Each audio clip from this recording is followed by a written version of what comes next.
আসসালামু আলাইকুম এভরিওয়ান। অনেকদিন পরে আবার আমরা একসাথে হলাম না, কারণ দীর্ঘদিন পরে আমাদের মাঝখানে অনেক বন্ধ ছিল, গ্রীষ্মকালীন ছুটি। তো যাই হোক, আজকে আমরা যে বিষয়টি নিয়ে ডিসকাস করব সেটি হচ্ছে রাইট ফর্ম অফ ভার্ব। এটা মাত্র আপনাদের 4 দিনে এটা সম্পূর্ণ শেষ করে দেবো ইনশাল্লাহ, শর্টকাট টেকনিক দিয়ে। তো আজকে ক্লাসটা হচ্ছে একদম প্রথম ক্লাস। চলুন শুরু করা যাক। ক্লাস 1-এ যেটা আছে রাইট ফর্ম অফ ভার্ব নিয়ে, আগে শুরুতে আমার জানতে হবে যে রাইট ফর্ম অফ ভার্ব এটা কি। বলে দিচ্ছি, রাইট মানে হচ্ছে, একটু লক্ষ্য করেন, রাইট মানে কি, কে পারবে? সঠিক। রাইট মানে সঠিক। আর ফর্ম মানে কি? গঠন। ফর্ম মানে কি? গঠন। তাহলে সঠিক গঠন। অফ মানে কি, কে পারবে? অফ, এর আগে শিখেছিলাম না, অফ মানে এ। আর এখানে ধরে নিয়েছি ভার্ব মানে ভার্ব, কারণ আমাদের কাজ হবে আজকে ভার্ব নিয়ে। তাহলে অর্থ কি দাঁড়ালো? এখানে ভার্বের সঠিক গঠন কি হলো? ভার্বের সঠিক গঠন। আজকে কি শিখবো? ভার্বের সঠিক গঠন। আজকে আমরা 1 নাম্বার ক্লাস দিয়ে আজকে শুরু করব। মাত্র 4 থেকে 5টি আমরা ক্লাস নেব, তাহলেই এরকম ভার্বের 10-এ 10 পাবেন সবাই, আশা করি। তো আজকে এখানে আমরা সবাই তো এখানে বেসিক পারি, আমরা বেসিক পারি না? সবাই তো বেসিক পারি। আমাদের প্রথমে আছে to be verb. To be verb কি কি, কে পারবে? Good. Am is are was were, তাই না? আমরা ধরে নিচ্ছি am is are was were, তারপরে বি, তাই না? আচ্ছা, এই কয়টা হচ্ছে আমার টু বি ভার্ব। এখন লক্ষ্য করেন, টু বি ভার্ব কিন্তু আমরা জানি। এখন এগুলো ব্যবহার কিভাবে হয়? যদি অ্যাক্টিভ হয়, আমরা জানি অ্যাক্টিভ এবং প্যাসিভ, তাই না? অ্যাক্টিভ মানে কি? অ্যাক্টিভ মানে সাবজেক্টটা কাজ করতে পারে, সাবজেক্টটা কি কাজ করতে পারে। আর যদি প্যাসিভ হয়, মানে সেই ক্ষেত্রে সাবজেক্ট হবে নিষ্ক্রিয়। ঠিক আছে, ও কিন্তু সম্পূর্ণভাবে কাজটি করতে পারে না। তাহলে অ্যাক্টিভের ক্ষেত্রে আমাদের সূত্র কি, স্ট্রাকচারটা কি? টু বি ভার্ব থাকবে, কি থাকবে? টু বি ভার্ব থাকবে, তার সাথে মূল ভার্বের সাথে কি হবে? আইএনজি যোগ থাকবে। এটা হচ্ছে অ্যাক্টিভের ক্ষেত্রে। এক্সাম্পল এক্সাম্পল দিলে বুঝতে পারবেন, ঠিক আছে? এক্সাম্পলটা কি? যেমন I am writing a poem. I am কি আছে পিছনে? I am writing a poem. তাহলে I am writing a poem, এটা কি অ্যাক্টিভ নাকি প্যাসিভ? অ্যাক্টিভ। গুড। তাহলে এইটা যদি অ্যাক্টিভ যদি থাকে, ধরেন এখানে নাই, এখানে আমার আছে রাইট আছে, কি আছে? শুধু মূল ভার্ব বসাইলাম। দেখেন এখন কি ঠিক আছে? এটা কি ঠিক আছে sentence? I am write a poem, ঠিক আছে? আমাদের সূত্রটা কি, স্ট্রাকচারটা কি? এখানে স্ট্রাকচারটা হচ্ছে ভার্বের সাথে আইএনজি থাকবে। কি থাকবে? ভার্বের সাথে আইএনজি থাকবে, মানে পার্টিসিপল করতে হবে। কি? পার্টিসিপল করতে হবে। তাহলে ভার্বের সাথে আইএনজি যদি থাকে, কি হবে? রাইটিং হবে। অ্যান্সার কি হবে? রাইটিং হবে। ঠিক আছে, এ নাম্বারটা শেষ। তাহলে এ নাম্বার ক্লিয়ার। এবার আসুন বি নাম্বার। এখন বি নাম্বারে আমরা কি করব? বি নাম্বারে আছে টু বি ভার্ব। কি আছে? To be verb plus being. আচ্ছা, বিং এটা কেন হলো? বিংটা হওয়ার কারণ হচ্ছে প্যাসিভ। যদি প্যাসিভ থাকে, কারণ আমরা জানি প্যাসিভ মানে নিষ্ক্রিয়। কি? নিষ্ক্রিয়। তাহলে প্যাসিভ মানে নিষ্ক্রিয়। নিষ্ক্রিয় যখন হয়, সাবজেক্ট কিন্তু কাজটা করতে পারে না, পারে? এই জন্যই এখানে এক্সট্রা বিং, কি এক্সট্রা বিং যোগ করতে হবে। আবার বলে দিচ্ছি, স্ট্রাকচার হচ্ছে টু বি ভার্ব প্লাস থাকবে বিং, তারপরে ভি3, এটা প্যাসিভের ক্ষেত্রে। যদি আপনাদের পরীক্ষার প্রশ্নপত্রে এরকম যদি থাকে যে এ পোয়েম ইজ, এখানে শুধু থাকলো রাইট, শুধু রাইট থাকবে, তখন শূন্যস্থানে বা উপরে টেবিল থাকে না, ওই টেবিলে থাকবে রাইট, এইটুক দেওয়া থাকলো ব্র্যাকেটে। এখন কি হবে এই জায়গায়, কে পারবে? এখানে কি হবে? A poem is write by me. এটা এখন অ্যান্সার করতে হবে। কি করব আমরা? এখানে সূত্র দেওয়া আছে, এটা প্যাসিভের ক্ষেত্রে। সাবজেক্ট কি আছে? A poem. এ পয়েম মানে কি? একটি কবিতা, একটি কবিতা, নিষ্ক্রিয়। ঠিক কিনা কথা? তার মানে এই সাবজেক্টটা কাজ করতে পারে না বিধায় এখানে বিং যোগ করতে হবে। অ্যান্সার হবে কি? অ্যান্সার হবে বিং রিটেন। বিং রিটেন হবে। রিটেন মানে কিন্তু টি হবে দুইটা, এটা কিন্তু মনে রাখতে হবে।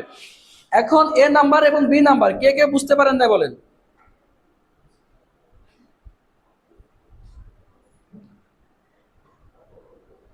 এ নাম্বার এবং বি নাম্বার কে কে বুঝতে পারেন নাই?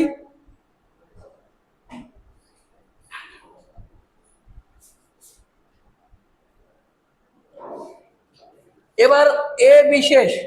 এবার C number to have verb. আমরা কি জানি টু হ্যাভ ভার্ব কি কি?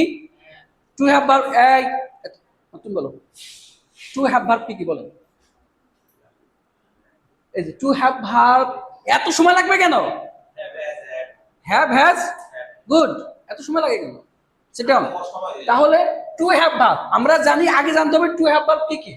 টু হ্যাভ ভার্ব হচ্ছে হ্যাভ, হ্যাজ, হ্যাড, এগুলো বেসিক গুলো আগে জানতে হবে। এই হচ্ছে তিনটা এখানে, হ্যাভ হ্যাজ হ্যাড। এখন যদি অ্যাক্টিভ হয়, অ্যাক্টিভ হলে সেক্ষেত্রে ভি থ্রি হবে, শুধু ভি থ্রি। যদি এখানে মূল ভার্ব থাকতো, আমরা জানি এখানে হ্যাভ আছে, এই জন্য এখানে ভি থ্রি হবে।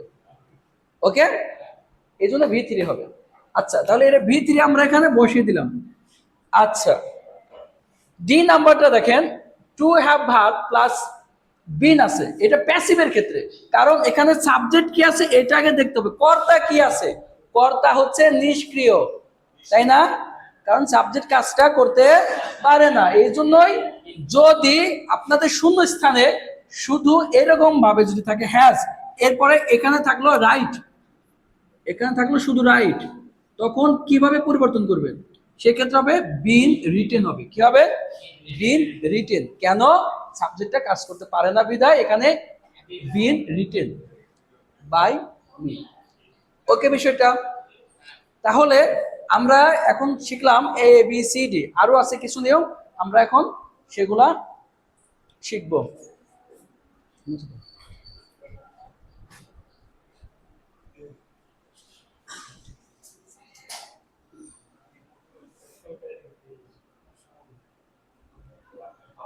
এবার ই এফ জি এইচ, এই তিনটা একটু লক্ষ্য করেন। তো এই তিনটা হচ্ছে, প্রথমে ই নাম্বারটা আছে modal verb plus V one.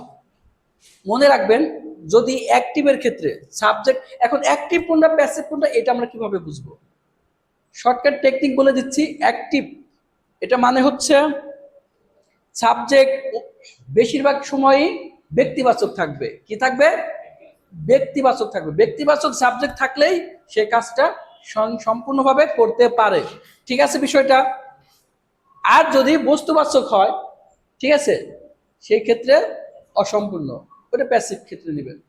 অথবা বাই, বাই যদি থাকে সেটা প্যাসিভ। ঠিক আছে? ওকে। রহিম, রহিম ক্যান রাইট এ পোয়েম। এখন মডেল ভার্ব যদি থাকে তার সাথে মূল ভার্ব থাকবে, মানে ভি ওয়ান থাকবে। ঠিক আছে? অ্যাক্টিভ হলে এটা হবে ভি ওয়ান। এখন যদি বলি মডেল ভার্ব কি কি, এখন যদি না পারেন তাহলে তো সমস্যা। মডেল ভার্ব গুলো আগে জানতে হবে। কে পারবে modal verb? Sadia, modal verb কি কি? ক্যান, কুড, মে, মাইট, আর shall, should, will, would, must. এত সময় লাগে কেন? Sit down. দেখেন সেমি মডেল ভার্ব, এরপর মডেল ভার্ব, এগুলো জানতে হবে, এগুলো বেসিক, এগুলো না পারলে তো হবে না। তাহলে যদি মডেল ভার্ব যদি থাকে সেই ক্ষেত্রে কি হবে? মডেল ভার্বের পরে সবসময় মূল ভার্ব বসে। কি বসে? মূল ভার্ব। ঠিক আছে? আচ্ছা, রহিম ক্যান রাইট এ পোয়েম, রহিম একটি কবিতা লিখতে পারে। তারপরে এফ নাম্বারটা লক্ষ্য করেন, মডেল ভার্ব, কিন্তু প্যাসিভের ক্ষেত্রে কি হবে? প্যাসিভের ক্ষেত্রে এক্সট্রা বি যোগ করতে হবে। যখনই বি যোগ করবেন তারপরে ভি থ্রি বসাতে হবে। ঠিক আছে? তাহলে এক্সাম্পল, এ পোয়েম ক্যান, তারপরে এখানে ব্র্যাকেট আছে রাইট, এটাকে পরিবর্তন করতে হবে। আমার কাজ হচ্ছে ভার্বের কাজ, ভার্ব পরিবর্তন করতে হবে। ক্যান রাইট বাই রহিম, কিন্তু এটা কিন্তু মিলল না, তাই না? তাহলে অ্যান্সারটা কি হবে, কে পারবে? অ্যান্সারটা কি হবে? এখানে বি যোগ করতে হবে। কি আমার এখানে স্ট্রাকচার কি আছে, কারণ এখানে কি আছে, সাবজেক্ট এ পয়েম, বুঝতে পারছো, যার কারণে ও সম্পূর্ণভাবে কাজটি করতে পারে না। ঠিক আছে, তাহলে এ পয়েম যেহেতু আছে এখানে বি যোগ করতে হবে এক্সট্রা। বির পরে ভি3, ভি3 কি আছে, রাইট আছে, এখানে কি রাইট, তাহলে রিটেন হবে, রিটেন। এখন কে বুঝতে পারেন না বলেন, বি রিটেন হবে, অ্যান্সার হবে কি be written, be written by Rahim. Okay, a poem can be written by Rahim, রহিমের দ্বারা একটি কবিতা কি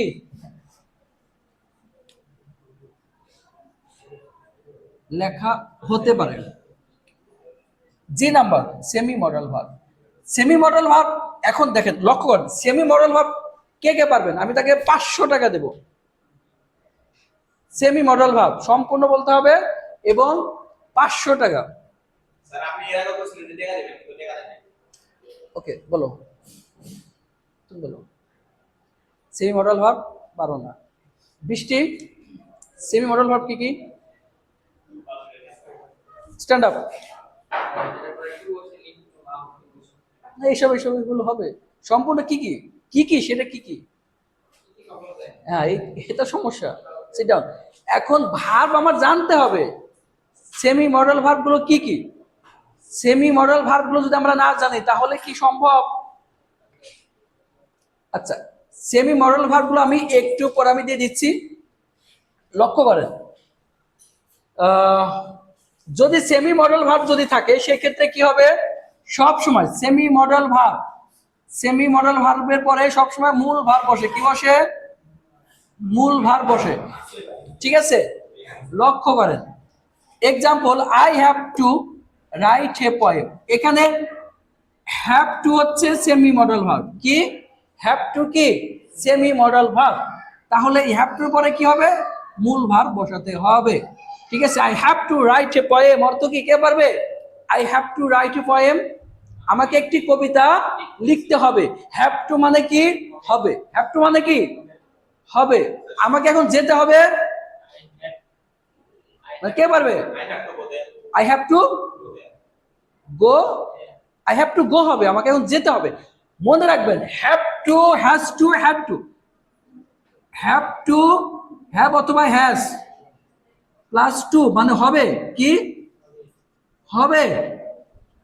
আর যদি বলি যে হ্যাড টু, হ্যাড টু মানে কি হয়েছিল, কি হবে, হয়েছিল। ঠিক আছে, লক্ষ্য করেন। তাহলে যদি প্যাসিভ যদি হয় সেক্ষেত্রে কি হবে, মডেল ভার্ব থাকবে, তারপরে এক্সট্রা বি যোগ করতে হবে, বি যোগ থাকলে তারপরে ভি3 হবে। Example, a poem has to, এখানে মূল ভার্ব আছে, কি আছে, শুধু মূল ভার্ব রাইট, তাহলে এক্ষেত্রে কি হবে আমার, বি রিটেন।